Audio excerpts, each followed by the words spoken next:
Complete Works of Swami Vivekananda. Volume 2. Practical Vedanta and Other Lectures. The Way to Blessedness. I shall tell you a story from the Vedas tonight.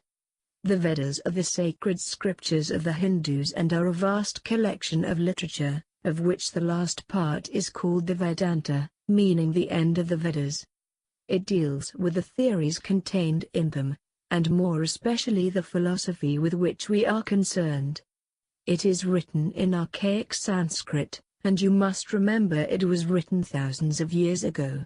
There was a certain man who wanted to make a big sacrifice. In the religion of the Hindus, sacrifice plays a great part. There are various sorts of sacrifices. They make altars and pour oblations into the fire, and repeat various hymns and so forth, and at the end of the sacrifice they make a gift to the Brahmins and the poor. Each sacrifice has its peculiar gift. There was one sacrifice, where everything a man possessed had to be given up. Now this man, though rich, was miserly, and at the same time wanted to get a great name for having done this most difficult sacrifice. And when he did this sacrifice, instead of giving up everything he had, he gave away only his blind, lame, and old cows that would never more give milk. But he had a son called Nachiketas, a bright young boy, who, observing the poor gifts made by his father, and pondering on the demerit that was sure to accrue to him thereby, resolved to make amends for them by making a gift of himself.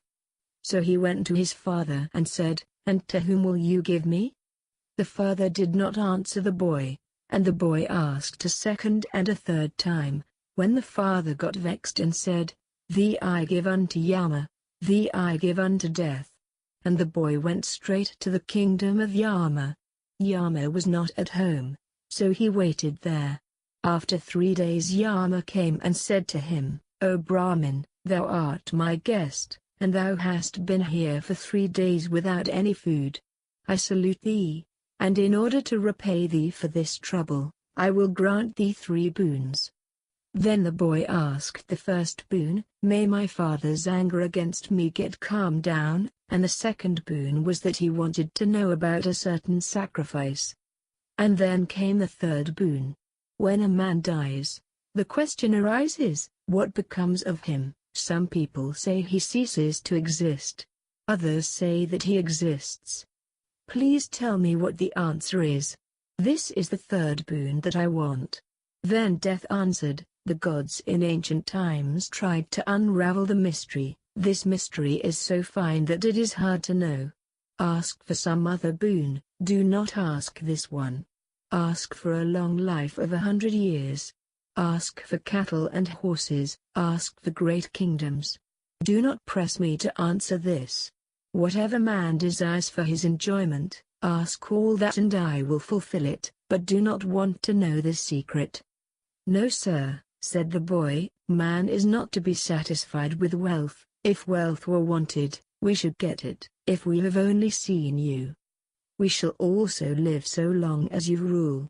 What decaying mortal, living in the world below and possessed of knowledge, having gained the company of the undecaying and the immortal, will delight in long life, knowing the nature of the pleasure produced by song and sport?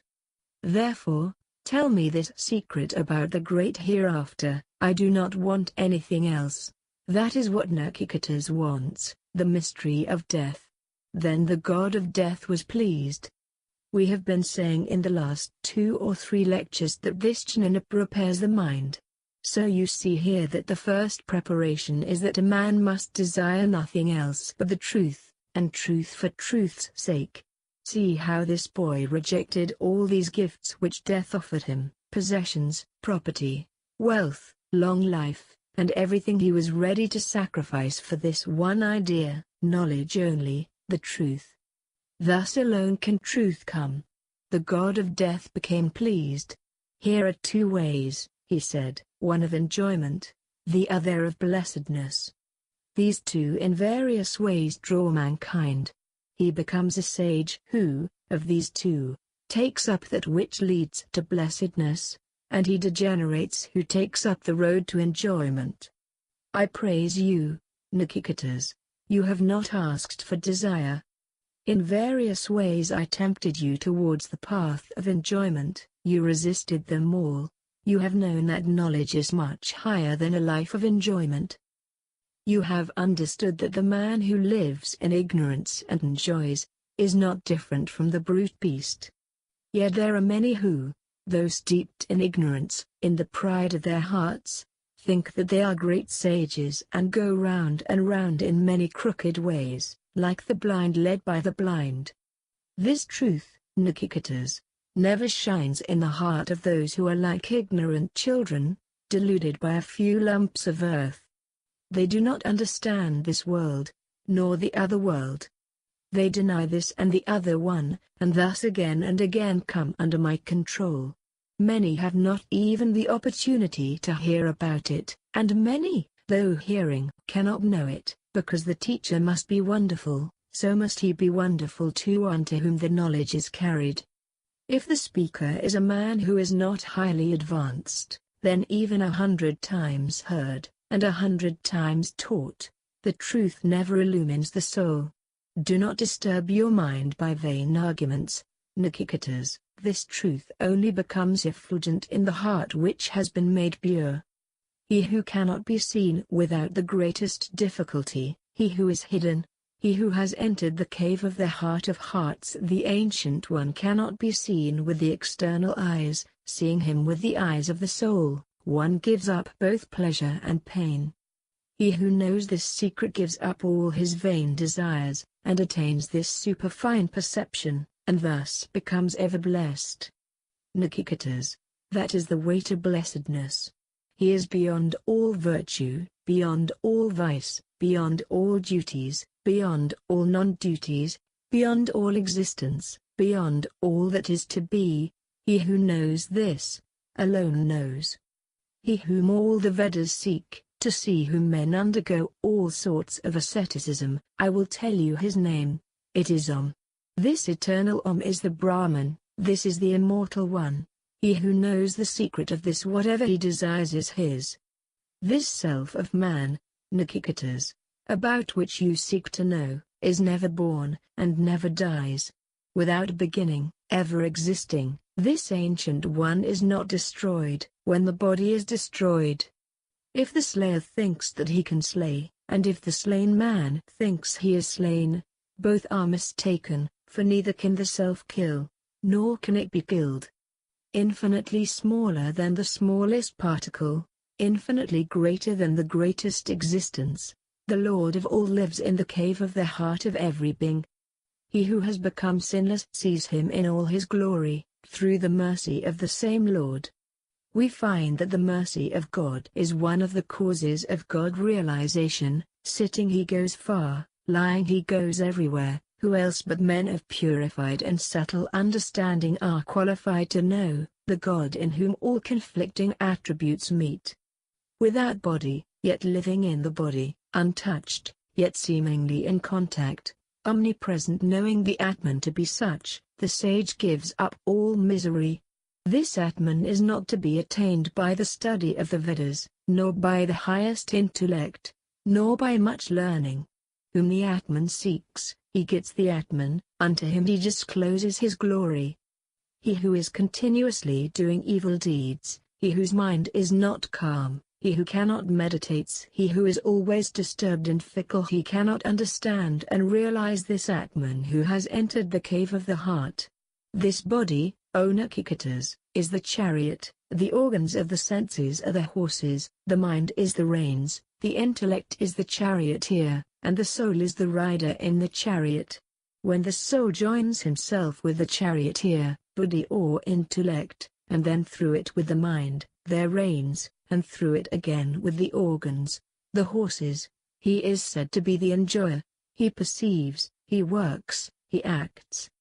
He whose mind is not under control, and who has no discrimination, his senses are not controllable like vicious horses in the hands of a driver. But he who has discrimination, whose mind is controlled, his organs are always controllable like good horses in the hands of a driver. He who has discrimination, whose mind is always in the way to understand truth, who is always pure, he receives that truth, attaining which there is no rebirth. This, O Nachiketas, is very difficult. The way is long, and it is hard to attain. It is only those who have attained the finest perception that can see it, that can understand it. Yet do not be frightened. Awake, be up and doing. Do not stop till you have reached the goal. For the sages say that the task is very difficult, like walking on the edge of a razor. He who is beyond the senses, beyond all touch, beyond all form, beyond all taste, the unchangeable, the infinite, beyond even intelligence, the indestructible, knowing him alone, we are safe from the jaws of death. So far, we see that Yama describes the goal that is to be attained. The first idea that we get is that birth, death, misery, and the various tossings about to which we are subject in the world can only be overcome by knowing that which is real. What is real? That which never changes, the self of man, the self behind the universe. Then, again, it is said that it is very difficult to know him. Knowing does not mean simply intellectual assent, it means realization. Again and again we have read that this self is to be seen, to be perceived. We cannot see it with the eyes, the perception for it has to become superfine. It is gross perception by which the walls and books are perceived, but the perception to discern the truth has to be made very fine, and that is the whole secret of this knowledge. Then Yama says that one must be very pure. That is the way to making the perception superfine, and then he goes on to tell us other ways. That self-existent one is far removed from the organs. The organs or instruments see outwards, but the self-existing one, the self, is seen inwards. You must remember the qualification that is required, the desire to know this self by turning the eyes inwards. All these beautiful things that we see in nature are very good, but that is not the way to see God. We must learn how to turn the eyes inwards. The eagerness of the eyes to see outwards should be restricted. When you walk in a busy street, it is difficult to hear the man speak with whom you are walking, because of the noise of the passing carriages. He cannot hear you because there is so much noise. The mind is going outwards, and you cannot hear the man who is next to you. In the same way, this world around us is making such a noise that it draws the mind outwards. How can we see the self? This going outwards must be stopped. That is what is meant by turning the eyes inwards, and then alone the glory of the Lord within will be seen. What is this self? We have seen that it is even beyond the intellect. We learn from the same Upanishad that this self is eternal and omnipresent, that you and I and all of us are omnipresent beings, and that the self is changeless. Now this omnipresent being can be only one. There cannot be two beings who are equally omnipresent. How could that be? There cannot be two beings who are infinite, and the result is, there is really only one self, and you, I, and the whole universe are but one, appearing as many. As the one fire entering into the world manifests itself in various ways, even so that one self, the self of all, manifests itself in every form. But the question is, if this self is perfect and pure, and the one being of the universe, what becomes of it when it goes into the impure body, the wicked body, the good body, and so on? How can it remain perfect? The one sun is the cause of vision in every eye, yet it is not touched by the defects in the eyes of any. If a man has jaundice, he sees everything as yellow. The cause of his vision is the sun, but his seeing everything as yellow does not touch the sun. Even so this one being, though the self of everyone, is not touched by the purities or impurities outside. In this world where everything is evanescent, he who knows him who never changes, in this world of insentience, he who knows the one sentient being, in this world of many, he who knows this one and sees him in his own soul, unto him belongs eternal bliss, to none else, to none else. There the sun shines not, nor the stars, nor the lightning flashes, what to speak of fire?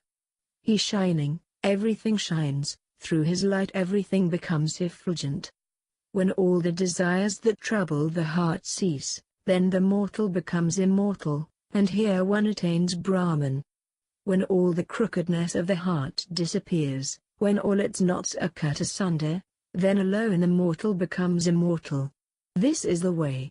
May this study bless us, may it maintain us, may it give us strength, may it become energy in us, may we not hate each other, peace unto all. This is the line of thought that you will find in the Vedanta philosophy. We see first that here is a thought entirely different from what you see anywhere else in the world. In the oldest parts of the Vedas the search was the same as in other books, the search was outside.